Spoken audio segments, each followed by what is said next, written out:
नमस्कार दोस्तों, stock market studies में फिर से एक बार आपको बहुत-बहुत स्वागत है। तो आज यहाँ पे मैं डिस्कशन करूँगा कुछ इम्पोर्टेंस कंपनी के अपडेट के बारे में।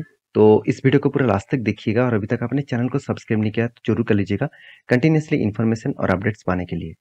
तो सबसे पहले मैं डिस्कशन करूँगा एक दिग्गज कंपनी के बारे में जिसका नाम है हिंदुस्तान फूड्स लिमिटेड। तो इस कंपनी की खासियत में एक पॉइंट ऑफ व्यू से मैं बता दूँ कि कंपनी एक स्ट्रॉन्ग कंपनी है और फूड मैन्युफैक्चरिंग में मतलब फूड प्रोसेसिंग में इंडिया की एक लीडिंग कंपनी है।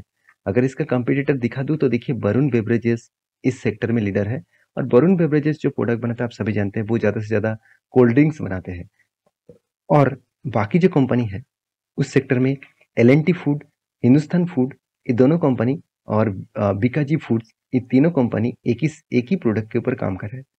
और सबसे बड़ी बात है हिंदुस्तान फूड का अगर एक बार वेबसाइट विजिट करेंगे तो और भी आपको क्लियर हो जाएगा कि इस कंपनी का जो स्ट्रेंथ है वो कितना स्ट्रांग है। क्योंकि इस कंपनी के जो बिजनेस मॉडल्स है वो पहले तो बहुत स्ट्रांग ही है, साथ ही साथ कंपनी अपकमिंग कुछ ईयर्स में अच्छा खासा ग्रोथ कर सकते हैं। क्योंकि इस कंपनी के कस्टमर बेसिस देखेंगे तो आपको मतलब पता ही चलेगा कि कंपनी कितना स्ट्रांग है। आईटीसी जैसे बड़े कंपनी, इमामी जैसे बड़े कंपनी, बाटा जैसे, साथ ही साथ जो रेकिटी है और साथ ही साथ टाटा कंज्यूमर, तो बड़े से बड़े गोदरेज, मैरिको और साथ ही साथ और भी देखिए कितने बड़े-बड़े प्लेयर्स है इस कंपनी का कस्टमर के हिसाब से। उसके साथ आप देखेंगे तो जो जीएसके है, साथ ही साथ जो गैबर है, विप्रो है, ये भी इसके कस्टमर्स है। तो पेप्सिको ब्रांड भी इसका कस्टमर है, हिमालयन ब्रांड भी इसका कस्टमर्स है। तो वो इसका मतलब कंपनी में जो स्ट्रेंथ है, वो बहुत बड़ा है। तो मेरे हिसाब से इस कंपनी के ऊपर फोकस आपको रखना चाहिए as a long term journey के लिए। एज़ अ शॉर्ट टर्म्स के लिए भी कुछ ट्रेड्स बनता है, जो ट्रेड्स को फॉलो करके आप चल सकते हैं। मैं इस कंपनी के ऊपर लॉन्ग टर्म के लिए ज़रूर सोच के रखा हूँ और काम भी कर रहा हूँ और मैं इसके ऊपर आपको एक डिटेल्स वीडियो मैं सैटरडे और संडे को आपको पब्लिश किया हूँ। तो जाकर सैटरडे संडे का वीडियोस देखिए, आपको पता ही चलेगा कि इस कंपनी में कितना स्ट्रेंथ है, जो इन डेप्थ में आपके साथ शेयर किया हूँ। तो कंपनी की जो डेप्थ है वो मैं आपको बता दूँ, कंपनी इस बार हाईएस्ट सेल्स को रिप्रेजेंट किया और उसके साथ एक्सपेंस को भी कंपनी मेंटेन्स किए और उसके साथ-साथ कंपनी का नेट प्रॉफिट जो कंटिन्यूअसली यहाँ पे पॉजिटिव में देखने को मिला। तो नेट प्रॉफिट भी इंक्रीज हुआ, सेल्स ग्रोथ, प्रॉफिट ग्रोथ भी अच्छा खासा देखने को मिला और कंपनी का जो सेल्स ग्रोथ, कंपनी का profit growth, return of equity, return of मतलब सीएजीआर परसेंटेज सब कुछ यहाँ पे बेस्ट देखने को मिला।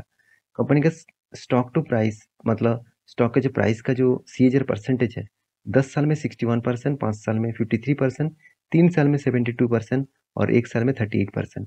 अच्छा खासा यहाँ पे कंपनी का रिटर्न देखने को मिला और इसी रिटर्न के चलते हुए कंपनी के ऊपर एक शानदार मोमेंटम आपको देखने को मिला है।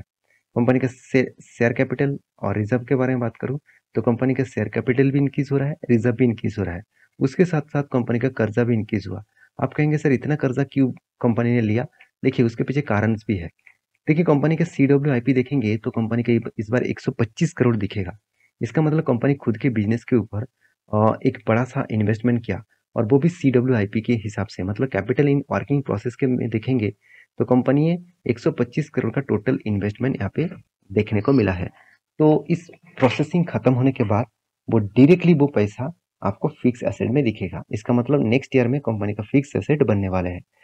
तो कंपनी के जो चार्ट पैटर्न है उसके बारे में डिस्कशन करूँ तो कंटिन्यूअसली देखिए यहाँ पे सेल ऑफ किया और उसके बाद ऊपर गया, एक बार रिटेस्ट, 2 बार, 3 बार और यहाँ पे देखिए मैं आपको बहुत बार बोल चुका हूँ, जब तक इस ट्रायंगल पैटर्न को ब्रेक नहीं करता है, तब तक कोई भी ट्रेड मत लेना, तब तक।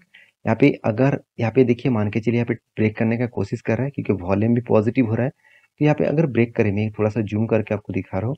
हाँ, देखिए ब्रेक करने का कोशिश किया मगर ब्रेक फेल हो गया। तो मतलब ब्रेकआउट फेल हो गया, ब्रेक फेल नहीं। तो इसके बाद अगर ब्रेकआउट करे और इसकी ऊपर सस्टेन करे, मतलब इस लेवल के ऊपर कोई भी क्लोजिंग दे और उसके बाद मैं एंटी नहीं लूँगा, थोड़ा-सा यहाँ पे वॉल्यूम करने देंगे, उसके बाद मैं एंटी ज़रूर लूँगा ब्रेकआउट में। तो बड़ा-सा रैली आपको दिखेगा, नेक्स्ट जो लेवल है, वो इस लेवल तक देखने को मिल सकता है। तो इस लेवल्स को फॉलो करके मैं चलूँगा, फर्स्ट लेवल यहाँ तक और सेकंड लेवल तक, सेकंड लेवल है 737 के आसपास। इस दोनों लेवल को मैं फॉलो करके चलूँगा। तो नेक्स्ट जो कंपनी जिसके बारे में बात करूँ उसका नाम है रिलैक्सो। रिलैक्सो के बारे में बात करूँ तो इस कंपनी के ऊपर अपकमिंग जो ईयर्स है उसमें अच्छा खासा ग्रोथ होगा क्योंकि ये मेरा कहना नहीं है। मैनेजमेंट ने खुद बताया कि इसका जो मार्केट शेयर जो कंपनी ने खुद गँवाए थे, वो मार्केट शेयर फिर से वो रिकवरी कर रहा है। इसका मतलब देखिए, मान के चलिए मैं 100 कस्टमर को माल बेच रहा था और 100 कस्टमर को माल बेच रहा था और उस 100 कस्टमर मुझे अभी करंट सिनेरियो में देखा जाए तो 50 कस्टमर है, बाकी कस्टमर भाग गया। तो नया-नया कस्टमर तो आ रहा है, मगर वो जो जो मेरा कंटिन्यूअसली कस्टमर है, वो कस्टमर नहीं आ रहा है। तो ये कंपनी के लिए एक वीकनेस पॉइंट है। तो यही मार्केट शेयर जो गँवा चुके थे, वो फिर से वो रिकवरी करेगा। इस तरीके से कमिटमेंट मैनेजमेंट ने किया। तो कंपनी के हाई वैल्यूएशन के कारण स्टॉक के ऊपर एक करेक्शन देखने को मिला है, क्योंकि कंपनी के जो पी रेशियो है वो बहुत हाई लेवल में है। आज पी रेशियो टॉप लेवल में देखने को मिला। तो मैं इसलिए कंपनी के ऊपर संभल के काम कर रहा हूँ, क्योंकि कंपनी के ऊपर करेक्शन और भी देखने को मिल सकता है। पहले तो कंपनी के ऊपर प्रेशर है और पी रेशियो हाई होने के कारण और भी प्रेशर बन सकते हैं। तो कंपनी की अभी हालत क्या है वो देखना जरूरी है। तो उसके लिए आपको प्रॉफिट एंड लॉस देखना पड़ेगा। कंपनी का सेल्स लगातार इंक्रीज हो रहा है। बीच में देखिए कंटिन्यूअसली कुछ टाइम तक कंपनी का sales same to same level है। क्यों है, मैं पहले ही बोल चुका हूँ। कंपनी का जो मार्केट शेयर है, मार्केट शेयर अभी भी बढ़ नहीं रहा है। जो मार्केट शेयर कंपनी ने खो चुके हैं, वो मार्केट शेयर बढ़ाने के लिए कंपनी काम कर रहा है। तो इसके लिए टाइम लगेगा इस मार्केट शेयर को कंपनी बढ़ाने के लिए। तो धीरे धीरे करके देखिए कंपनी का जो सेल्स का ग्रोथ है वो इस थोड़ा थोड़ा करके इंक्रीज हो रहा है। मेरे हिसाब से जो एक्सपेंस है वो भी यहाँ पे मेंशन हुआ। और इसके साथ-साथ आप देखेंगे तो कंपनी का जो ऑपरेटिंग प्रॉफिट मार्जिन है, वो भी आपको पॉजिटिव में देखने को मिलेगा। और हाँ, कंपनी का जो नेट प्रॉफिट है, वो भी आपको अच्छा खासा यहाँ पे लेवल्स में देखने को मिलेगा। तो ओवरऑल बात करूँ, जो सेल्स ग्रोथ है, कंपनी का प्रॉफिट ग्रोथ है, सीएजीआर का जो परसेंटेज है और रिटर्न ऑफ इक्विटी है, सब कुछ आपको पॉजिटिव में देखने को मिलेगा। तो कंपनी का कैश फ्लो भी यही मेंशन करते हैं कि कंटिन्यूअसली कंपनी कैश फ्लो को भी मेंटेन करता है। ऐसे नहीं कि कंपनी सिर्फ माल बेचे जा रहा है, कंपनी के हाथ में कुछ पैसा ही नहीं आ रहा है। तो कंपनी के पैसे भी अच्छा खासा आया, तो उस बेसिस में कंपनी का ग्रोथ बढ़ने का चांसेस जरूर है। तो रही बात कंपनी के चार्ट पैटर्न का, तो उसके बारे में डिस्कशन करूँ तो मैं आपको पहले भी मेंशन किया था। कंपनी इस लेवल को बहुत बार रिटेस्ट किया और उसके बाद ब्रेकआउट किया। और ब्रेकआउट करने के बाद देखिए जिस तरीके से वो अपर साइड में ट्रेड कर रहा है, और वो भी 200 डेज ईएमए के ऊपर। तो मेरे हिसाब से इजीली वो 963 लेवल्स को अचीव करेगा। इस लेवल को वो इजीली अचीव कर सकते हैं। अगर इस लेवल को ब्रेकआउट करे तो नेक्स्ट लेवल जो है वो 1092, इस लेवल तक वो जरूर जा सकते हैं। तो आपको इस कंपनी के ऊपर क्या राय है, मुझे जरूर कमेंट्स करना।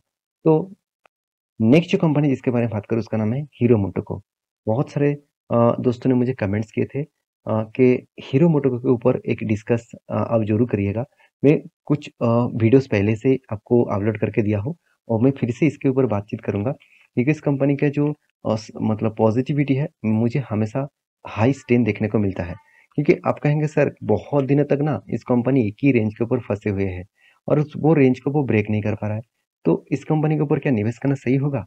अगर मैं एक पॉइंट ऑफ व्यू से आपको दिखा दूं कि कंपनी में कमियां कहाँ पे है, मुझे ढूंढ के दीजिए।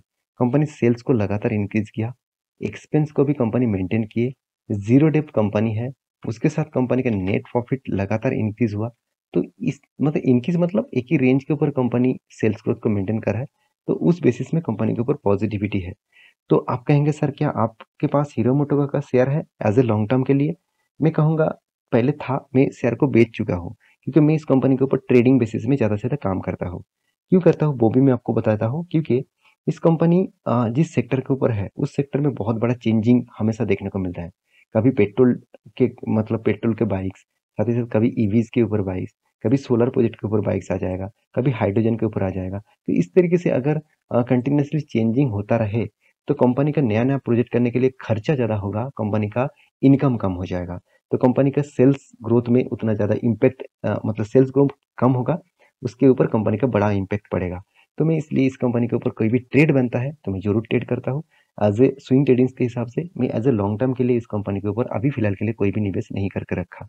तो इस कंपनी के ऊपर अगर चार्ट पैटर्न्स के बारे में बात करूँ, तो मैं एक ट्रेड्स आपको मेंशन किया था, तो वो ट्रेड मैं आपको दिखा देता हूँ। देखिए, यहाँ पे कंपनी के ऊपर ट्रेड इसलिए मेंशन किया गया क्योंकि यहाँ पे जो पैटर्न्स क्रिएट हुआ था, इस पैटर्न्स के हिसाब से मैं आपको बोला था कि कंपनी इस लेवल को ब्रेकआउट किया बहुत दिनों के बाद, और उसके बाद देखिए हाई वॉल्यूम के साथ ब्रेकआउट किया और नीचे आया, फिर से देखिए हाई वॉल्यूम के साथ इस लेवल को रिटेस्ट किया।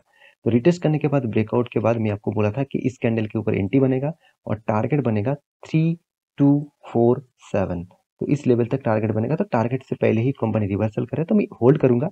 इस टारगेट जरूर इजीली अचीव होगा, क्योंकि थोड़ा सा तो प्रॉफिट बुकिंग होगा ही, टारगेट के आसपास से ही प्रॉफिट बुकिंग होना स्टार्ट हो जाता है। तो आपके क्या राय है इस कंपनी के ऊपर जरूर कमेंट्स करना, और आपके पास उस कंपनी का होल्डिंग्स है तो मुझे जरूर कमेंट्स करके बताना। नेक्स्ट जो कंपनी जिसके बारे में बात करूँ उसका नाम है केपीआईटी टेक्नोलॉजी सर्विसेज। तो केपीआईटी टेक्नोलॉजीज है वो एक आईटी सेक्टर से बिलोंग करने वाला कंपनी है।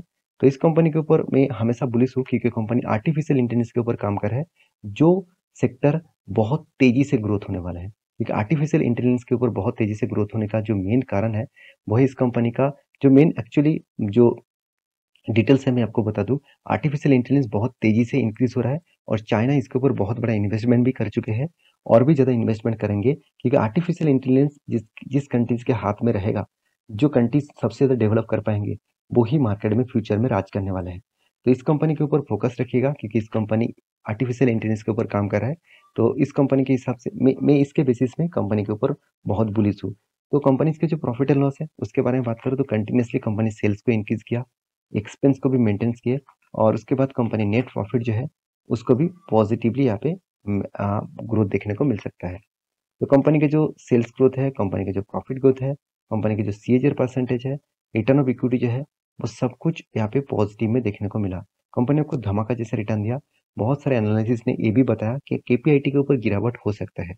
देखिए कोई भी कंपनी के ऊपर शेयर तो गिरावट होगा ही, क्योंकि बड़े इन्वेस्टर कभी भी हाई प्राइस में शेयर खरीदारी नहीं करता, वो हमेशा सस्ते दामों में खरीदारी करना चाहते हैं। देखिए यहाँ पे जब शेयर का गिरावट हुआ था तो क्या इसने पब्लिक का हाथ था? पब्लिक ने तो माल बेचा, मगर उसका फायदा किसने उठाया? ऑपरेटर ने उठाया। देखिए उसके बाद कहाँ तक लेके गया। तो यहाँ पे एक ट्रेड बना जो मैं आपको मेंशन किया, कप विथ हैंडल पैटर्न्स का ट्रेड बना।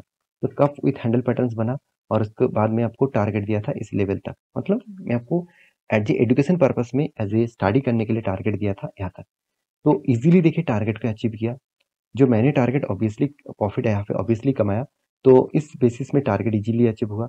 तो मेरे हिसाब से इस तरीके से टारगेट में आपको मुझे 22% का रिटर्न मिला।